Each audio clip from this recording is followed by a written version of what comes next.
Hello বন্ধুরা, আজকে আমি তোমাদের সাথে শেয়ার করব চিংড়ি মাছের মালাইকারি। চলো কিভাবে রেসিপিটা আমি বানাচ্ছি দেখতে থাকো। তো প্রথমে দেখো আমি এখানে চিংড়ি মাছ নিয়ে নিয়েছি, আর চিংড়ি মাছগুলোকে কিন্তু খুব ভালো করে ধুয়ে পরিষ্কার করে নিয়েছি।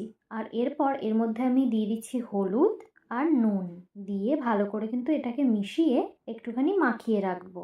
দেখো এরপর আমি কড়াইতে নিয়ে নিচ্ছি সর্ষের তেল দিয়ে এবারে চিংড়ি মাছগুলোকে ভালো করে ভেজে নেব।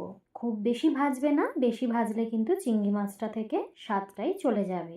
দেখো চিংড়ি মাছ ভাজা হয়ে গেছে, আমি এটা বাটিতে তুলে রেখেছি।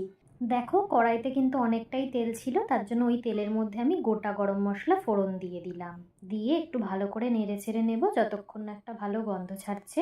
এরপর আমি দিয়ে দিচ্ছি জিরে ফোড়ন, গোটা জিরে দিয়ে এটাকে আরও একবার নেড়ে চেড়ে নেব।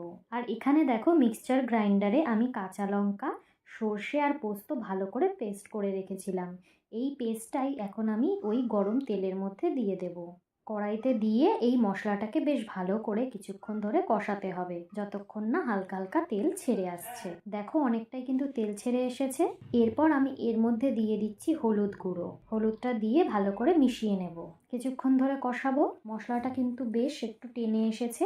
স্বাদ মতো নুন দিয়ে দিচ্ছি, কারণ চিংড়ি মাছে কিন্তু আমি আগে থেকে নুন হলুদ দিয়ে মাখিয়ে ভেজে রেখেছি। মশলাটার জলটা কিন্তু পুরোপুরি শুকিয়ে গেছে, আর মশলাটাও বেশ ভালো করে কষানো হয়ে গেছে।